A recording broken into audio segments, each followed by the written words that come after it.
తులసిరెడ్డి గారు ఆయన experienced man, మంచి స్పోక్స్ పర్సన్, అన్ని అంశాలను కూడా సాధికారికంగా మాట్లాడగలిగినటువంటి నాయకులైన నాకు కూడా మంచి మిత్రులైన, నాకు అభిమానం. వారు మాట్లాడతారు. అయితే షర్మిల గారికి సంబంధించి ఇప్పుడు జరుగుతున్న ప్రచారాల మీద అయితే నాకు ఒక నిశ్చితమైనటువంటి అభిప్రాయం ఉంది. ఏంటంటే అక్కడ ఏదో వాళ్ళు ఎంపీ సీట్ ఇస్తామని చెప్పి అన్నారని, తర్వాత తీరా వెళ్ళిన తర్వాత ఇవ్వలేదని, ఆవిడ చాలా గుర్రుగా ఉందని. సో ఆవిడ పెట్టినటువంటి ట్వీట్ కూడా నా దగ్గర ఉంది. ఏంటంటే బ్రీఫ్గా చదివేస్తాను. రాజ్యసభ సీటు మాట ఇచ్చిన వాళ్లకు, మాట తీసుకున్న వాళ్లకు మాత్రమే సంబంధించిన విషయం. మధ్యలో మీ అసహనం ఏంటి? ఈ అతిస్పందన ఎందుకు? 12 ఏళ్ల వైఫల్యాలను ప్రజల ముందు పెడితే సమాధానం చెప్పే దమ్ము లేక అర్థం పర్థం లేని అంశాలను మాట్లాడి మీ సంస్కారం ఏ పాటితో అర్థమైంది. ప్రజా ఉద్యమ గొంతుకుగా ఎవరిది ఆరాటమో ఎవరిది అసహనమో రాష్ట్ర ప్రజలకు అంతా తెలుసు. రాష్ట్ర అభివృద్ధికి అంకిత భావం మాది. సహనాన్ని కోల్పోయి పిచ్చి ప్రలాపనలు మీవి. నిజంగా బీజేపీకి చిత్తశుద్ధి ఉంటే పుండు మీద కారం చల్లే చేష్టల బంద్ పెట్టి ఆంధ్రప్రదేశ్ పార్టీ పక్షాన లేవనెత్తిన 12 వైఫల్యాల మీద సమాధానం చెప్పాలి.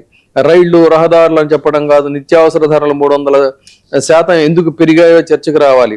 G20తో ఉద్ధరించారని కదా, ఏఐ సమ్మిట్ల ద్వారా చైనా కుక్క బొమ్మతో దేశ పరువు ప్రపంచ వేదిక మీద ఎందుకు తీశారో చెప్పాలి.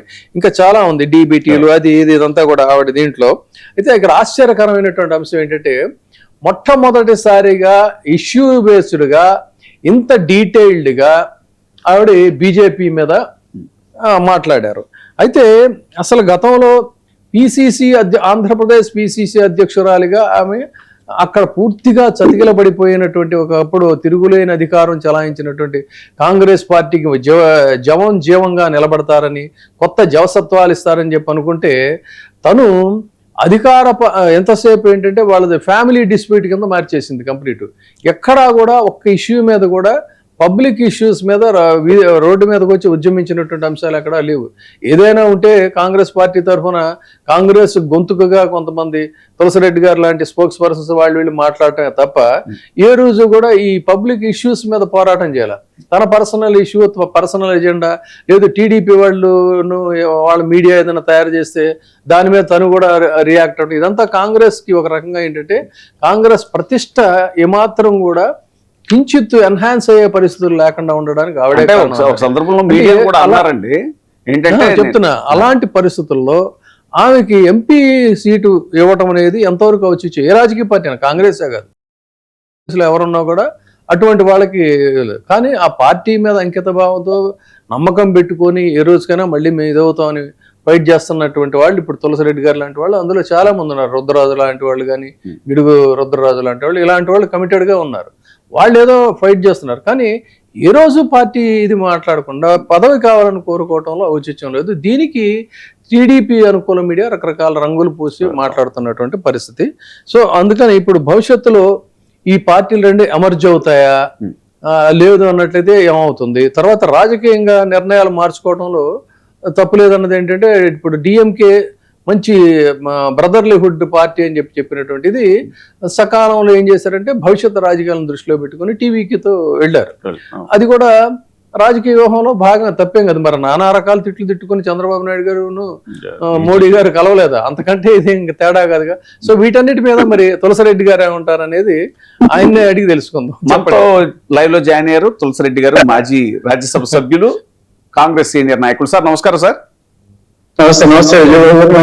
నమస్తే సార్. ఈ షర్మిల గారి రాజ్యసభ సీటు అంశం మీద, అలాగే జగన్మోహన్ రెడ్డి గారు వైసీపీని కాంగ్రెస్ లో విలీనం చేసేస్తారు, అలాగే మమతా బెనర్జీ కూడా కాంగ్రెస్ లో విలీనం చేసేస్తారు టీఎంసీని అనే ఈ ఆరోపణల మీద, లేదా ఈ వదంతుల మీద మీరేమంటారు? ప్రచారాలే ప్రచారం అంటే షర్మిల గారి వ్యవహారంలో నాకు ఫస్ట్ హ్యాండ్ ఇన్ఫర్మేషన్ ఏం లేదు. మీలాగే నేను కూడా వచ్చేసి అటు ప్రింట్ మీడియా, ఎలక్ట్రానిక్ మీడియా ద్వారా తెలుసుకునే విషయమే.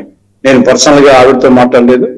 నేను ఢిల్లీకి పెద్దగా పోను కాబట్టి ఢిల్లీలో ఏం జరిగింది, ఆవిడ చేరేటప్పుడు ఏం జరిగింది, తర్వాత ఇప్పుడు ఏం జరిగింది అనేది నాకు ఫస్ట్ హ్యాండ్ ఇన్ఫర్మేషన్ కాదు.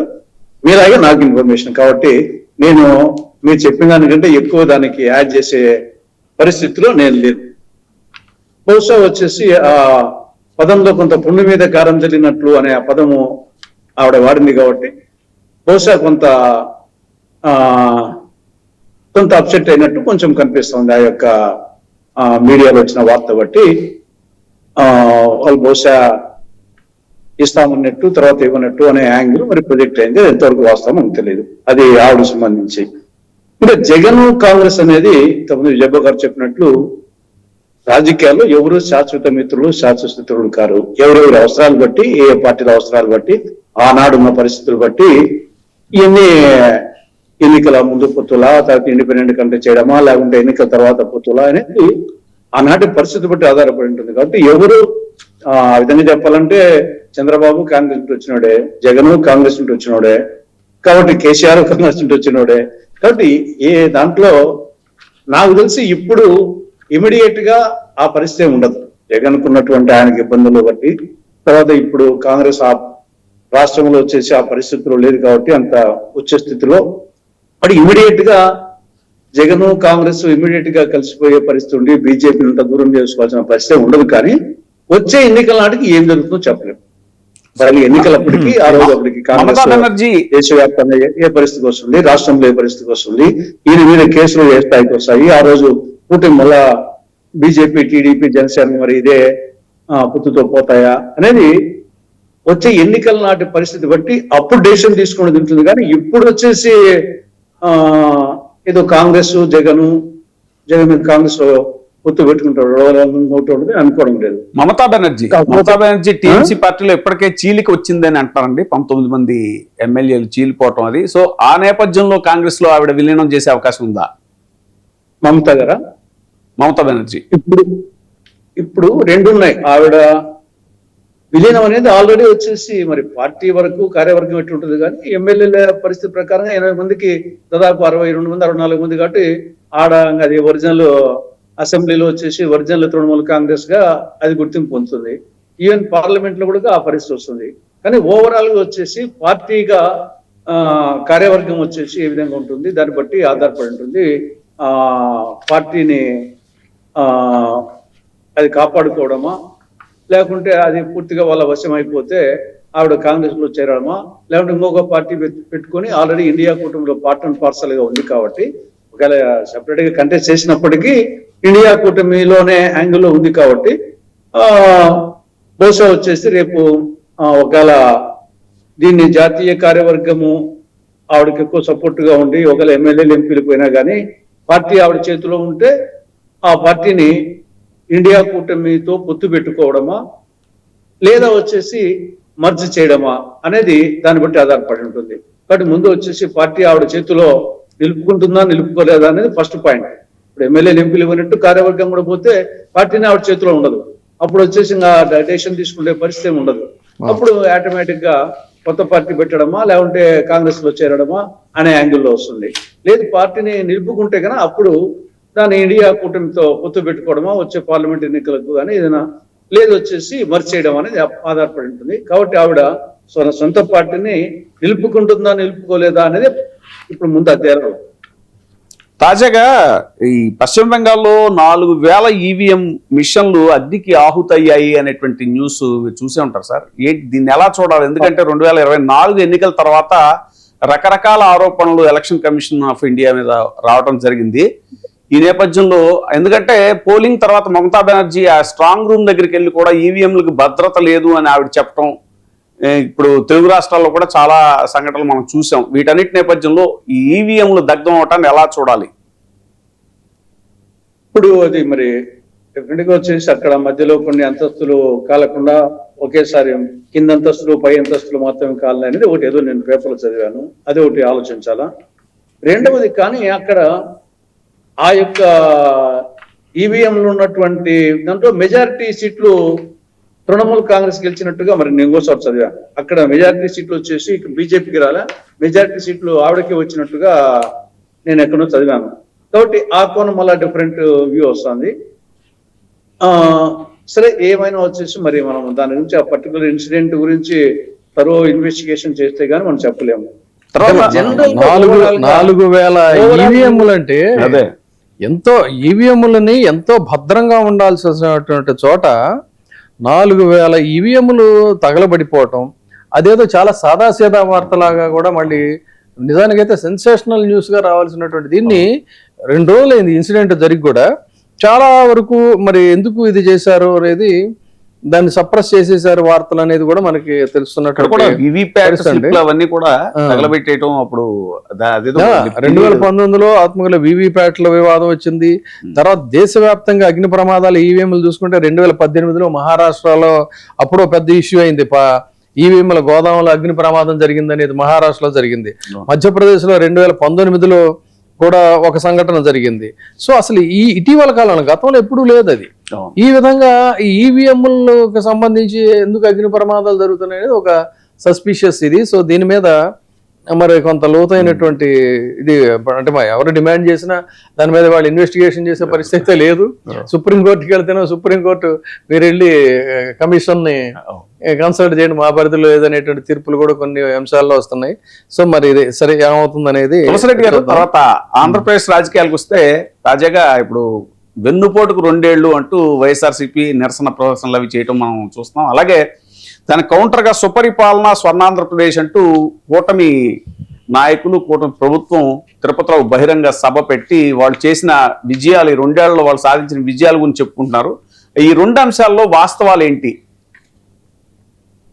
ఇప్పుడు నేను చెప్పినట్టు ఆ 2 పార్టీలు కాదు, యాక్చువల్ గా స్వాతంత్రం వచ్చినప్పటి నుండి 79 years లో 50 సంవత్సరాలు కాంగ్రెస్ పార్టీ పరిపాలించింది, 24 సంవత్సరాలు టీడీపీ, 5 సంవత్సరాలు వైకాపా. కాబట్టి మొత్తం 79 years లో 50 సంవత్సరాలు పరిపాలించినటువంటి కాంగ్రెస్ ను పక్కన పెట్టి ఆ 2 పార్టీలనే కంపేర్ చేయడం అనేది ప్రస్తుతానికి ఉండొచ్చు, ప్రస్తుతానికి వచ్చేసి. కానీ ఓవరాల్ మొత్తం ట్రాక్ రికార్డ్ తీసుకుంటే ఏమంటారు, జనరల్ గా ఇప్పుడు క్లాస్ లో 20 మార్కులు వచ్చినోడు, 30 మార్కులు వచ్చినోడు, 70 మార్కులు వచ్చినోడు ఉంటాడు. 70 మార్కులని పక్కన పెట్టి 20 మార్కులని 30 మార్కులని చేసినప్పుడు 20 మార్కులు నాకు 30 మార్కులు వచ్చినాడు, నాకు 20 కంటే ఎక్కువ అని చెప్పేసి ఉప్పొంగిపోతా ఉంటాడు. కానీ పక్కన 70 మార్కులు కంపేర్ చేసినప్పుడు అప్పుడు తెలుస్తుంది.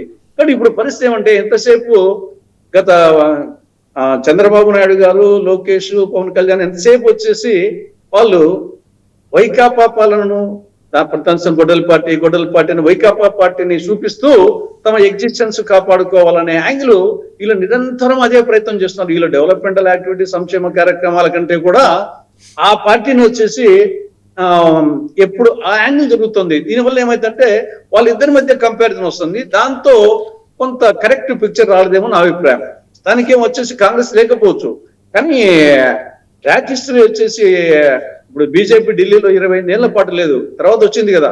25 సంవత్సరాల పాటు బీజేపీ ఢిల్లీలో అధికారం లేకుండా ప్రధానమంత్రి వాజ్పేయి ఉన్నారు, ప్రధానమంత్రి నరేంద్ర మోడీ ఉన్నారు, అయినప్పటికీ 25 ఏళ్ళు రాలేకపోయింది, మొన్న వచ్చింది. కాబట్టి దీంట్లో కంపేర్ చేసేటప్పుడు వాళ్ళిద్దరినే కాకుండా కాంగ్రెస్ పార్టీ కూడా ఎందుకంటే పరిపాలించింది కాబట్టి తీసుకురావడం అనేది కరెక్ట్ అని నా అభిప్రాయం. అంటే మోహన్ అడిగిన ప్రశ్న ఇంటెన్షన్ అది కాదు, అంత భారీ స్థాయిలో ఇక్కడ కాదు, జనరల్ చేస్తున్నాం. అదే ఇప్పుడు తిరుపతిలో జరిగిన 2 ఏళ్ల విజయోత్సవ సభ అని చెప్పని ఏర్పాటు చేస్తే లక్షలాది వాళ్ళందరినీ కూడా భారీ స్థాయిలో జన సమీకరణ జరిగింది. కానీ చూస్తే నాయకుల ప్రసంగాల నుంచి ప్రజాస్పందన మీరు కీన్గా అబ్జర్వ్ చేయండి, అంత అశేష జనం. ఒక విజయోత్సవ సభ అంటే జనం నుంచి అనూహ్యమైనటువంటి ఒక స్పందన, ప్రతి డైలాగ్కి చప్పట్లు కొట్టాలి, నినాదాలు చేయాలి. అలాంటిది వీళ్ళు ఆవేశంగా నాయకుల ప్రసంగాల్లో ఆవేశం కనిపించింది, కానీ ఆ ప్రజల్లో అయితే స్పందన ఎక్కడా లేదు, చాలా ఇదిగా ఉంది. తర్వాత ఇది చూసిన తర్వాత కొంచెం సేపటికి అంటే మీకు ఒక బీయింగ్ సీనియర్ లీడర్ మీకు తెలుసు, మాసెస్లో ఉండేటువంటి స్పందన బట్టి నాయకుల బాడీ లాంగ్వేజ్ మారిపోతుంది. వాళ్ళు చాలా నిస్తేజంగా, ఒక రకమైనటువంటి నిస్పృహతో వేదిక మీద చాలా ఇబ్బందిగా కూర్చున్నట్టుగా కూడా నేనైతే గమనించా. ఐ మే బి రాంగ్, కానీ చూస్తే అక్కడ చూడండి, ఆడియన్స్ని చూస్తే ఎక్కడా స్పందన లేదు. తర్వాత విచిత్రంగా పవన్ కళ్యాణ్ గారు తనదైనటువంటి సహజ శైలికి భిన్నంగా ఆయన ప్రసంగ పాఠం పూర్తి చేశారు. పేపర్ మీద తీసుకొచ్చినటువంటి స్క్రిప్ట్ చదివేసేసి మమ అంటే నిజంగా ఈ ఘన విజయాలన్నీ కూడా సాధించామని చెప్పుకోవడానికి ఆయన కూడా ఇష్టపడలేదా? తర్వాత అసలు ప్రజాస్పందన అనేటువంటిది ఎందుకు లేదు? మీ అబ్జర్వేషన్ ఏంటి? ఇక్కడ 4 పాయింట్లు మీరు చెప్పినట్టు వాళ్ళు ఎవరు మంచి స్పీకర్స్ కాదు, ఏదో జరిగిపోతుంది. కానీ చంద్రబాబు నాయుడు కానీ, పవన్ కానీ, మాధవ్ కానీ, లోకేష్ కానీ ఆర్డినరీ స్పీకర్స్, వాళ్ళు వచ్చేసి ఎక్స్ట్రాడినరీ స్పీకర్స్ కాదు. దానికి నెంబర్ 1. రెండవది వచ్చేసి ఆ మీటింగ్ మీరు చెప్పినట్లు చాలా నిరుత్సాహభరితమైన వాతావరణంలో సాగింది. మూడవది వచ్చేసి ప్రజల్లో స్పందన లేదు. ప్రజల్లో స్పందన లేకపోయేదానికి కారణాలు అనేకం. దీంట్లో నాకు తెలిసి సరే ఏ పార్టీకైనా ఏ ప్రభుత్వానికైనా ఏ ముఖ్యమంత్రికైనా నాణానికి బొమ్మ బొరస ఉన్నట్లు కొన్ని విజయాలు కొన్ని వైఫల్యాలు ఉంటాయి. కానీ ఇక్కడ సక్సెస్ స్టోరీస్ కంటే ఫెయిల్యూర్ స్టోరీస్ చాలా ఎక్కువ ఉన్నాయి. సక్సెస్ స్టోరీస్ అస్సలు లేదని చెప్పలేం కదా, కానీ సక్సెస్ స్టోరీస్ తో పోలిస్తే ఫెయిల్యూర్ స్టోరీస్ చాలా ఎక్కువగా ఉన్నాయి 2 సంవత్సరాలు. ప్రత్యేకించి రైతులు, మన వ్యవసాయ ప్రధానమైనటువంటి రాష్ట్రం, రైతులు రగిలిపోతున్నారు. ఏ పంటకు గిట్టుబాటు ధర లభించడం లేదు. రెండవది వచ్చేసి ఉపాధ్యాయులు ఉద్యోగులు ఉడికిపోతున్నారు, వాళ్ళ ఒక్క సమస్య పరిష్కారం కాలేదు. మూడవది సూపర్ 6 లో ప్రధానమైనటువంటి 3 హామీలు అమలు కాలేంత వరకు. ఒకటి నిరుద్యోగ యువతకు సంబంధించి అది అమలు కాలేదు. రెండవది ఎస్సీ ఎస్టీ బీసీ ముస్లిం మైనార్టీలకు సంబంధించి 50 ఏళ్లకే పెన్షన్ అది అమలు కాలేదు. ఆడబిడ్డ నిధి 1,80,00,000 మంది 19-59 సంవత్సరాల మధ్య ఉండే వయసు ఉండే ఆడబిడ్డలు రాష్ట్రంలో 1,80,00,000 మంది నెలకు 10,100 ఆడబిడ్డ నిధి. కాబట్టి ఒకటి యువతకు సంబంధించి, ఒకటి మహిళలకు సంబంధించి, ఒకటి ఎస్సీ ముస్లిం మైనార్టీ సంబంధించి. కాబట్టి మేజర్ సెక్షన్స్ వాళ్ళు వచ్చేసి అసంతృప్తితో ఉన్నారు. ఇక ఏ కోణంలో చూసినా రాష్ట్రం మధ్యాంధ్రప్రదేశ్, జూదాంధ్రప్రదేశ్, రగ్గాంధ్రప్రదేశ్, గంజాయి ఆంధ్రప్రదేశ్. మరి విచ్చలవిడిగా మద్యం వచ్చేసి మండలానికి 4 మద్యం షాపులు, 40 బెల్ట్ షాపులు. ఇవాక మళ్ళీ వచ్చేసి గోవా నదీ తీరంలో, గోవా తీరంలో ఉన్నట్టు విశాఖపట్నము, సూర్యలంక అక్కడ ఈ ఏదో మద్యం ఆ పేరు ఏదో ఉంది, ఆ మద్యం అవి పెడతారంట, పూరి గుడిసెలు పెట్టి అక్కడ మద్యం తాగమని చెప్పేసి. కాబట్టి ఏ కొన్ని సమాజంలో ఏ వర్గం అంతో ఇంతో సామాజిక పెన్షన్లు, ఎన్టీఆర్ పెన్షన్ అది ఒకటి కొంతవరకు, అది కూడా కొత్త వాళ్ళకి ఇవ్వలేదు. ఈ 2 సంవత్సరాలు ఒక్క కొత్త పెన్షన్ ఇవ్వలేదు, ఒక కొత్త ఇల్లు నిర్మించలేదు. తర్వాత కాబట్టి ఏ కోణంలో చూసినా నిరుత్సాహమైన వాతావరణం ఉంది. పెట్రోల్ రేట్ల విషయంలో కూడా మీరు తాజాగా ఒక మీడియా ఇదిలో కూడా మాట్లాడారు. పెట్రోల్ రేట్ల విషయంలో, అవును, పెట్రోల్ రేటు విషయంలో దేశంలో అన్ని రాష్ట్రాల కంటే మన రాష్ట్రంలోనే పెట్రోల్ డీజిల్ రేట్లు ఎక్కువ ఉన్నాయి. దానికి కారణం VAT, additional VAT and road development cess. కాబట్టి ఇదే గతంలో వచ్చేసి వైకాపా ప్రభుత్వం ఉన్నప్పుడు ఇదే కూటమి నాయకులు ఈ విధంగా కర్ణాటక తమిళనాడుతో పోలిస్తే మన రాష్ట్రంలో ఎక్కువ ఉన్నాయి, మేము అధికారంలోకి, దానికి కారణాలు ఇవి, మేము అధికారంలోకి వస్తే కర్ణాటక తమిళనాడు స్థాయిలో వచ్చేసి రేట్లు తగ్గిస్తాము, ఆ లెవెల్లో మెయింటైన్ చేస్తామని చెప్పారు. మరి 2 నెలలు అధికారంకి వచ్చింది, వ్యాట్ అట్నే ఉంది, పెట్రోల్ మీద 31% అట్నే ఉంది, డీజిల్ మీద 22.25% అట్నే ఉంది, అడిషనల్ వ్యాట్ 4 రూపాయలు పెట్రోల్ డీజిల్ మీద లీటర్ అట్నే ఉంది, రోడ్ డెవలప్మెంట్ సస్సే ఉంది. కాబట్టి ఇది అంటే మాట తప్పడము మడమ తిప్పడము అనేది అది ఒక ఫ్యాషన్ గా సూపర్ 6 నే ఇంప్లిమెంట్ చేయనప్పుడు ప్రధానమైన కారణం అధికారానికి వచ్చడానికి సూపర్ 6 ఒకటి ప్రధానమైంది. దాన్నే పూర్తిగా 2 ఏళ్ల తర్వాత కూడా ఇంప్లిమెంట్ చేయకున్నప్పుడు నేచురల్ గా ప్రజల్లో వచ్చేసి నిరుత్సాహం ఉంది, అసంతృప్తి ఉంది, వాళ్ళ క్యాడర్లో కూడా అసంతృప్తి ఉంది. ఎందుకంటే ప్రజల్లో బట్టే కదా, ప్రజల్లో వచ్చేసి ఉన్నటువంటి అసంతృప్తి నేచురల్ గా వాళ్ళ క్యాడర్లోనూ వాళ్ళ నాయకుల్లోనూ ఉంటుంది. తర్వాత ఆ 3 పార్టీల మధ్య సమన్వయం కూడా పైకి ఏదో ఉన్నట్టు నటన చూపిస్తున్నారు తప్ప అది ఫెవికాల్ బంధంగా లేదు, చాలా లూజ్ కాంటాక్ట్ గా ఉంది, ఎప్పుడు ఏమైతుందో అనే విధంగా ఉంది. కాబట్టి పైన ఆ విధంగా ఉంది కాబట్టి కింది స్థాయిలో ఏ మాత్రం వచ్చేసి ఆ 3 పార్టీల మధ్య సమన్వయం లేదు. తులసిరెడ్డి గారు, ఈ డిఎస్సి వివాదాన్ని ఎలా చూస్తారు? డిఎస్సి వివాదం దాన్ని ఎలా చూస్తారు? మరి డిఎస్సి వ్యవహారం నేను మరి పూర్తిగా వాళ్ళు వచ్చేసి అధికారులు చెప్తున్నారు వర్టికల్ హారిజంటల్ అని చెప్పేసి. మరి ఏమైనా స్పెసిఫిక్ కేసు అంటే ఇదంత కాంప్లికేటెడ్ ఇష్యూ, అదిగా అర్థం చేసుకోవాలంటే కొంత వర్టికల్ రిజర్వేషన్స్ మళ్ళా హారిజంటల్ రిజర్వేషన్స్ దీంట్లో కొద్ది తరోగా చేసి మరి స్పెసిఫిక్ కేసు ఏదన్నా ఉంటే కన్నా దాన్ని కోర్టు పోయి తెలుసుకోవాల్సిందే. అందులో సంవత్సరం అయిపోయింది కాబట్టి వర్గానికి సంబంధించిన వాళ్ళే స్పోర్ట్స్ కోటాలో ఉన్నారనేది కూడా వాళ్ళ పేపర్ లో వచ్చింది. అవునండి, ఈ స్పోర్ట్స్ కోటాలో కూడా చాలా అవకతవకలు జరిగాయని. అదే ఈ హారిజంటల్ దాంట్లో 1 మహిళలు, 2 వచ్చేసి స్పోర్ట్స్ కోటా, 3 వికలాంగులు, తర్వాత ఈ యొక్క ఎన్సిసి ఇటది. కాబట్టి ఈ హారిజంటల్ వచ్చినప్పుడు కొంత వీళ్ళు కన్విన్సింగ్ గా వీళ్ళు అధికారులు చెప్పినప్పుడు అది కరెక్ట్ నేమో. ముందు వచ్చేసి వర్టికల్ గా రిజర్వేషన్ తీసిన తర్వాత మళ్ళీ హారిజంటల్ కి వస్తారు. అప్పుడు హారిజంటల్ లో ఈ లేకుంటే కన్నా అప్పుడు లాస్ట్ లో ఉండే వాళ్ళు తొలగించి మిగతా వాళ్ళని తీసుకొస్తారు అనేది ఒకటి ఉంది. స్పోర్ట్స్ కోటాలో కొంతవరకు వచ్చేసి జీవోలు ముందు ఒక జీవో ప్రకారం చేశారు, మళ్ళీ ఒక జీవో ప్రకారం చేశారు అనేది వస్తా ఉంది. మరి కోర్టుకు పోవడమే బెటర్ ఏమో నా అభిప్రాయం. తెలంగాణ రాజకీయానికి వస్తే మీనాక్షి నటరాజన్ ఆవిడ చాలా committed leader, Congress party incharge గా ఉన్నారు తెలంగాణకి. ఆవిడకి మధ్యసభ నుంచి రాజ్యసభ నామినేషన్ తిరస్కరించడం, సుప్రీంకోర్టులో కూడా ఆవిడ పిటిషన్ తిరస్కరించడం, ఇదంతా కూడా తెలంగాణ కాంగ్రెస్ లోనే ఒక వర్గం ఆవిడ మీద అలాగా కుట్ర చేశారు, ఆవిడ మీద కేసులు ఉన్నాయనేటువంటిది వాళ్లే లీకులు ఇచ్చారు అనేటువంటిది ఆ ఇష్యూని ఎలా చూస్తారు మీరు? నేను అది ఇష్యూ కాదు, యాక్చువల్ గా వచ్చేసి రిటర్నింగ్ ఆఫీసర్ తీసుకున్న డెసిషన్, ఎలక్షన్ కమిషన్ తీసుకున్న డెసిషన్ అది ఇంపార్టెంట్. ఇది వచ్చేసి ఒక పానకంలో పుడకలాగా సైడ్ లైన్ గా వస్తుంది తప్పనిచ్చేసి ఇది ఏమి కేంద్ర ప్రభుత్వానికి అనుకుంటే బీజేపీ కేంద్రంలో అధికారం ఉంది, ఇన్ఫర్మేషన్ కావాలంటే వాళ్ళకు తెలంగాణ ఏ రాష్ట్రం తెప్పించుకోవచ్చు. అందులో నామినేషన్ వేసేటప్పుడే వాళ్ళకు బలం లేదు, యాక్చువల్ బలం లేకుండా గానీ అంటే 2 సీట్లకే బలం ఉంది, ఒకటి కాంగ్రెస్ ఉంది. అయినప్పటికీ వాళ్ళు వేశారంటే డెఫినెట్ గా సామధాన భేదండోపాలు ప్రయోగించి దాన్ని గెలుచుకోవాలని నామినేషన్ వేయడమే. 3వ అభ్యర్థి బీజేపీ ఆ విధంగా వేసినప్పుడు వాళ్ళు కేంద్రంలో అధికారం ఉండే పార్టీ కాబట్టి వాళ్ళు ఇన్ఫర్మేషన్ తెప్పించుకునే అవకాశాలు వాళ్ళకు ఉంటాయి. ఒకవేళ ఇక నుండి ఒకవేళ కాంగ్రెస్ వాళ్ళు చెప్పారే అనుకున్నాం, అయినా వచ్చేసి అది ఇష్యూ కాదు కదా. నాకు తెలిసి ఏమి ఆమెపై తెలంగాణలో నమోదైన కేసు వివరాలను నామినేషన్ పత్రాల అఫిడవిట్ లో పూర్తిగా వెల్లడించలేదు. ఇప్పుడు ఇది చూస్తే గన ఆ ట్రాక్ రికార్డ్ చూస్తే అది ఎఫ్ఐఆర్ కాలేదు, అది ఒక క్రిమినల్ కేసే కాదు.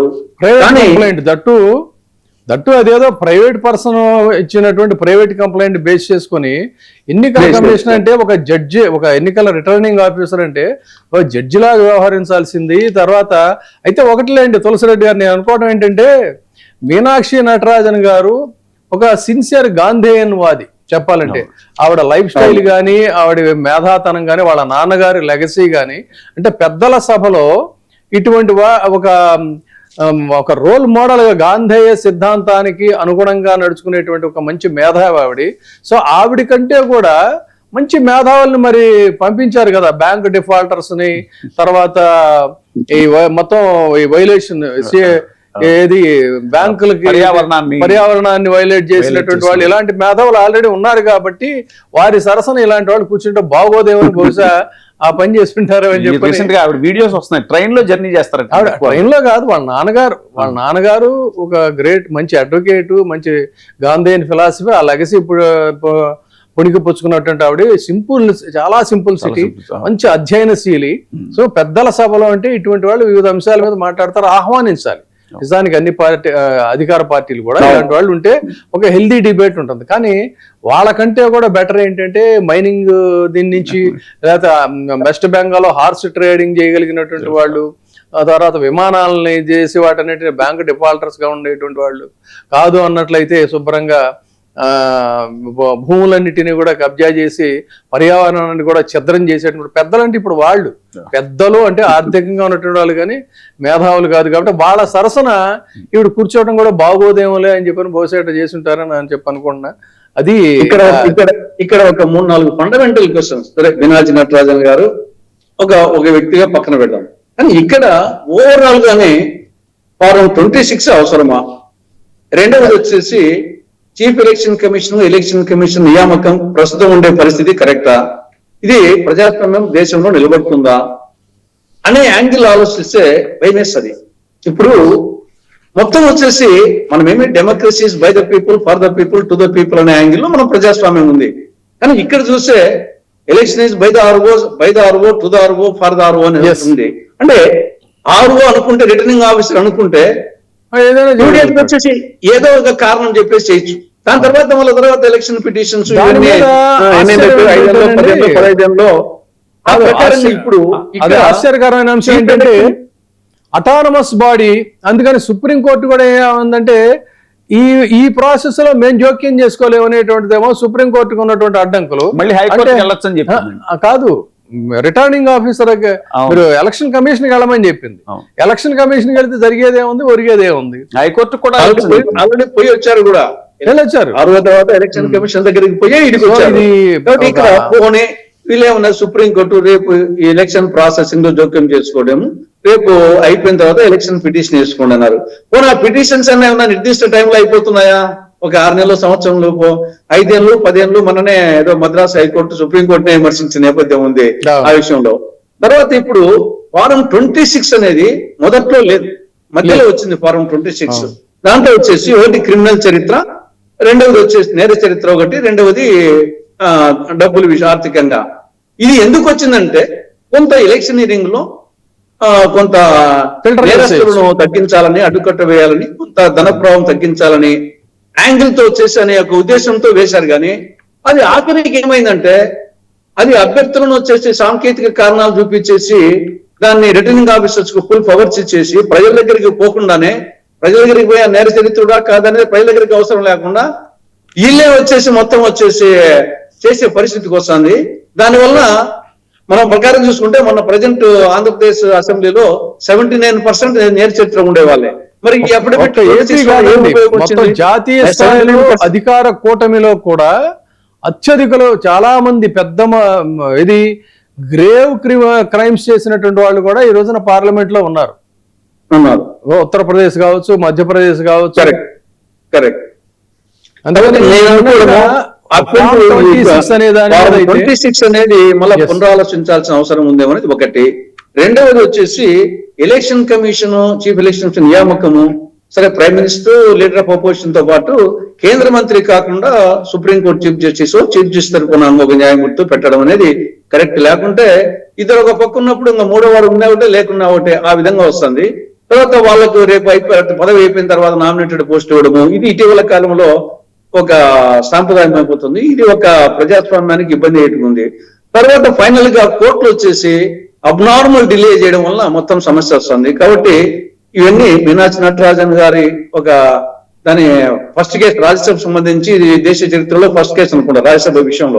కానీ ఇప్పటికైనా కొంత అన్ని కోణాల్లో వచ్చేసి ప్రజాస్వామ్య పరిరక్షణ కోసము అందరూ దీని గురించి ఆలోచించాల్సిన సమయం ఆసన్నమైందేమో అనిపిస్తుంది. మీరు రైజ్ చేసినట్టుగా ఫామ్ 26 మీద దేశవ్యాప్తంగా ఒక చర్చ జరగాలి. పరకాల ప్రభాకర్ లాంటి వాళ్ళు కూడా ఆయన కూడా ఇలాంటిదే పాయింట్అవుట్ చేశారు.